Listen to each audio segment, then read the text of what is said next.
Hello, my name is Zoe Bell-Kanapaux, and I am a 22-year-old author, podcaster, so many other things going on right now. I wear a lot of hats all the time, and as such, sometimes things can get a bit overwhelming for me. And some of you who have followed me on TikTok for a long time know that I've been posting nearly every day for the last 6 months, which has not been very sustainable for me. As you can probably tell, I've been taking a little hiatus from it. And that hiatus, I was supposed to focus on writing. I was supposed to focus on either double feature, which I announced before the release of Crash, which is my other book, or I was supposed to focus on writing another novel called Rotting Ruby. And the premise of the novel is very much a metaphor, I guess, for how I'm feeling, how I've been feeling for a long time. Um, it was about a woman who goes on a first date and she ends up being cannibalized by the date. So, that's. I feel like I'm being eaten alive all the time. Um, and and I'm coming here to not provide any good news, actually. I've been working on anything else besides writing. I've been in such a deep writer's block for the last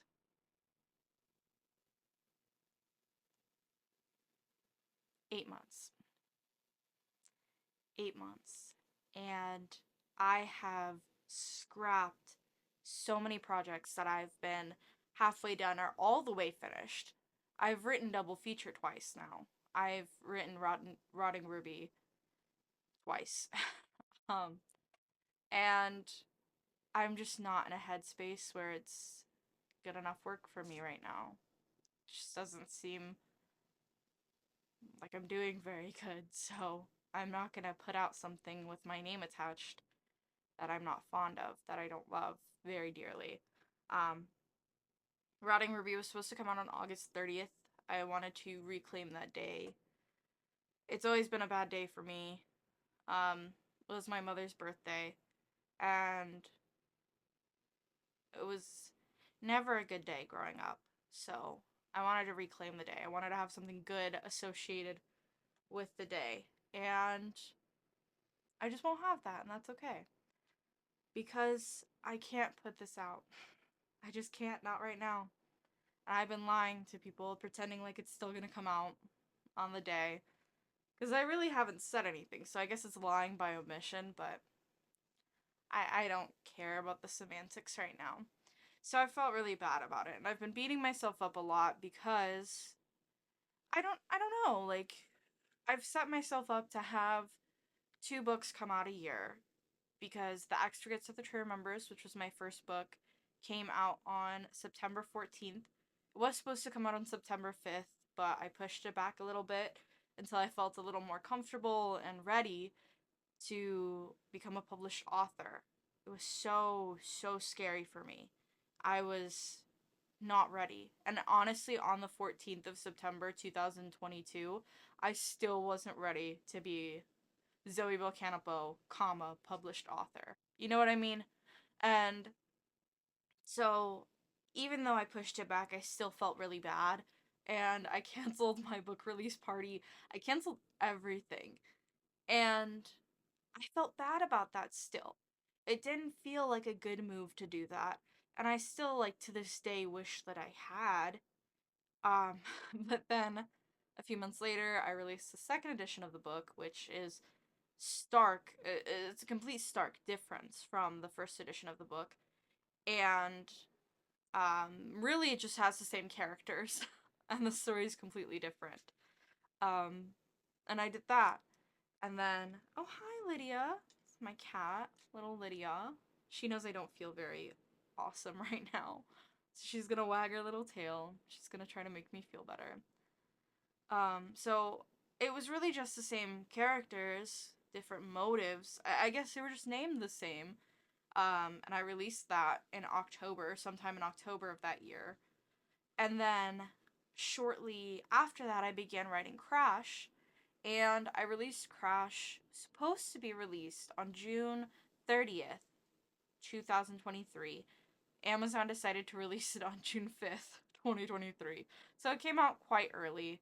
And that piece of work has been so amazing. It has changed my life in every way. And by having an experience like that, I found that I've been chasing that feeling over and over and over again with each book that I write and with each book that I release. And quite frankly, I haven't felt that feeling in a long time. And Crash is by far my bestseller. Everybody loves Crash. I've met one person who wasn't very fond of Crash, and you know what? Public opinion outweighs that. So I'm very proud of Crash. And I know that it's going to be a series. Double Feature is the second book in the Crash series. So spending a lot of time in that world, allowing myself to imagine what it would feel like to really be in a plane crash, which is one of my biggest fears in the entire world. And now it's becoming less a science fiction and more of a happening quite frequently. So, it's even more when I allow myself to get into that headspace, it feels sickeningly awesome to put myself in the mind of these characters and figure out their motivation and what's driving them and how am I to survive on this island with the knowledge that I know. And that's been awesome. And really working on Double Feature is what makes me happy. I scrapped the completed novel of it. I didn't feel right releasing a book about an atomic bomb when there's a genocide going on, so I decided to rewrite the book with different causes that leave these people in a movie theater stranded. They can't leave. The movies has always been a great place for me. I love going to the movies. I love watching even the shittiest movie. I watched Cats with Cameron, and we had the best time ever. We watched Beau Was Afraid too, and it was awful, but I still had an amazing time. And it's always been the place where I can just go and ignore the world for 2 hours. And I can eat popcorn, and if I want to, I can get like a little snack or a pretzel or get a big Dr. Pepper.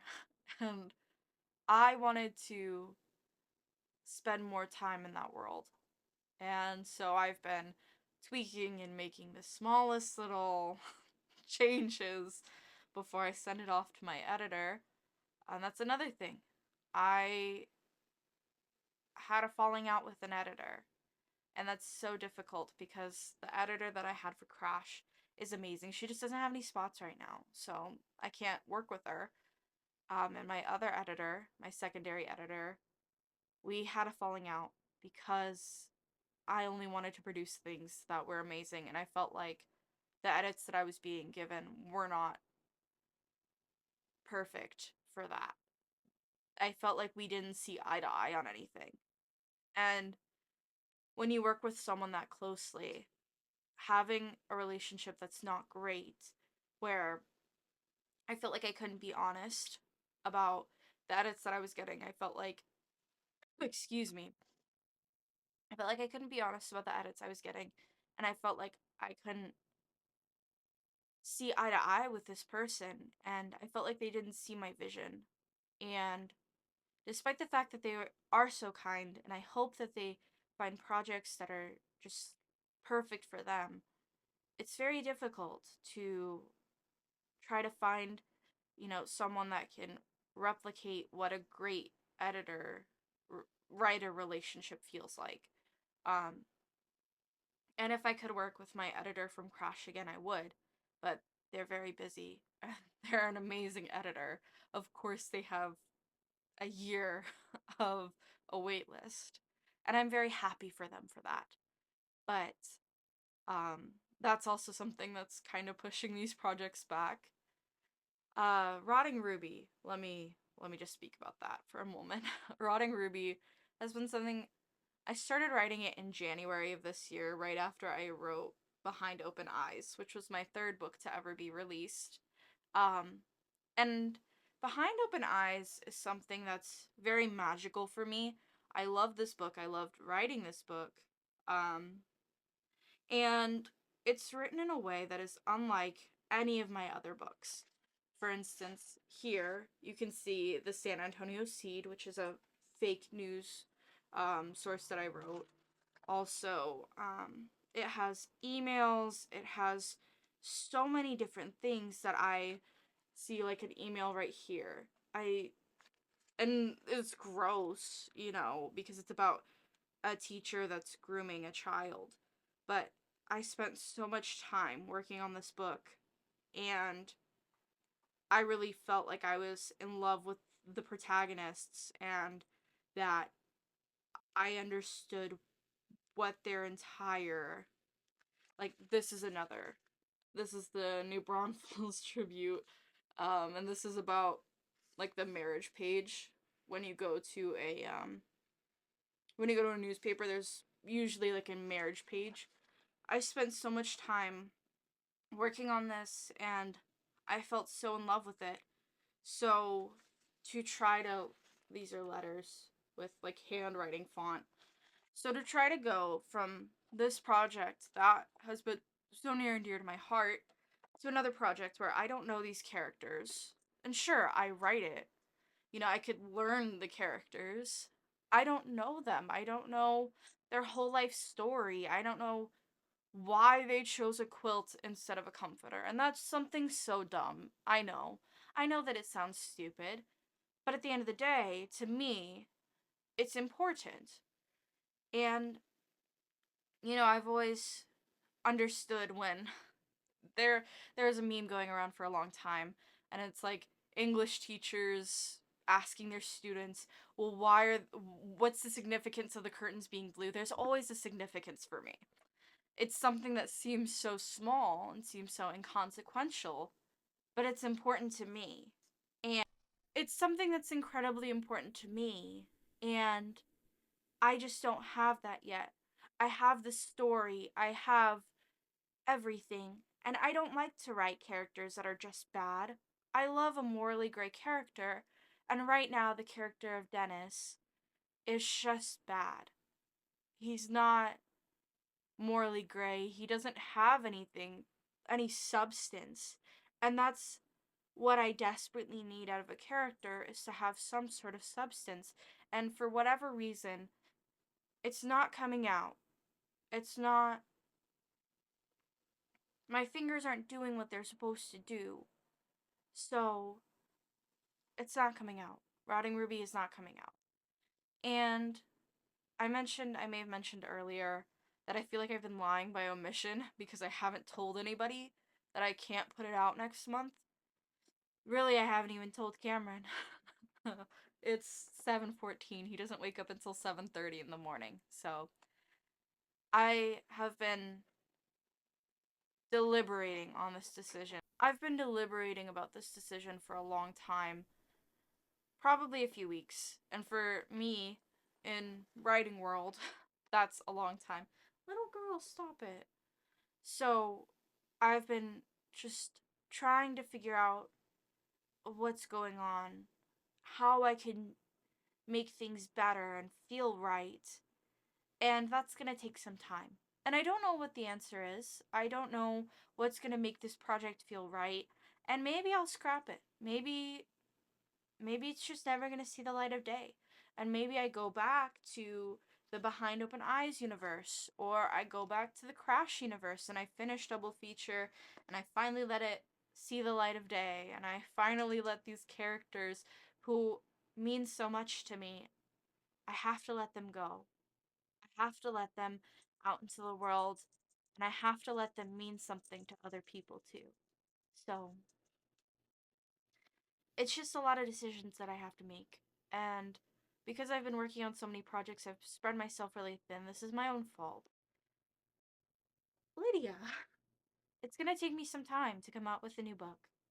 And I may work on these other projects that I have, like the long-winded podcast. I may work on other projects too. I have a lot of eggs in a lot of baskets right now, and I love that. I love having so many things to do, but I just don't know what to tell people when they ask what I'm up to. So, right now though, to try to help myself feel less bad about this decision and about this just in general, um I've decided to partner with Amazon to provide an ebook promotion. So I have all of my books here behind open eyes. I've got Crash, my baby, and The Axe Forgets What the Tree Remembers. Sorry, there's a glare. All of them, the ebooks at least, are going to be on sale from July 31st to August 7th. There may be more times announced, but I wouldn't be able to announce those times until after August 24th. So, just be on the lookout if you can't make this. And it's going to be like 75% off the ebook price. So, the lowest that I can price them through Amazon is 99 cents. So, that's what they're going to start out with from July 31st to August 7th. So, I'm really excited about that. And I will be doing another sale probably after the 24th. I hope I can do it after the 24th. Um, I may also be able to announce a sale with paperback and hardcover books. I don't have the schematics for that yet. So I don't want to announce it and then have people be disappointed because I'm not able to do that. So if you've been wanting to read the Crash book, or The Axe Forgets the Tree Remembers, or Behind Open Eyes, then would be the perfect time because they will be so cheap to buy. Also, they're available anytime. If you have a Kindle subscription, you can read them for free. They're on Kindle Unlimited, so you can read them for free. I also have an audiobook for Crash that's already out. The wonderful narrator, Lori Oliveras, she is fantastic. She's already done other audiobooks, which is insane. She is so diligent, so hardworking. If you love an audiobook, you will love the audiobook for Crash. Her voice is so fantastic and she brought so much life to these characters. She really brought the words off the page. So I cannot recommend it enough. I will also be releasing in chapter segments an audiobook for The Axe Forgets What the Tree Remembers on YouTube. And I'm editing it now for the first chapter. It's really cool. Not to toot my own horn, but it's really cool. It has like animation. You can watch the video and it's an actual video. It's not just an audiobook. So I'm really excited for that to come out. And right after I finish filming this, I do have to edit a 3.5 hour episode of the Long Winded podcast so it can come out today, Wednesday. So when I say I've been pretty spread thin, I've been working on a lot of projects as well as my freelancing stuff that I've been doing and a bunch of side stuff that I've been doing. So I will be announcing more information about these sales as they come up closer. And thank you for being so patient with me. I'm sorry that I announced it way early, but these books are going to be worth the extra time put in for them. So thank you.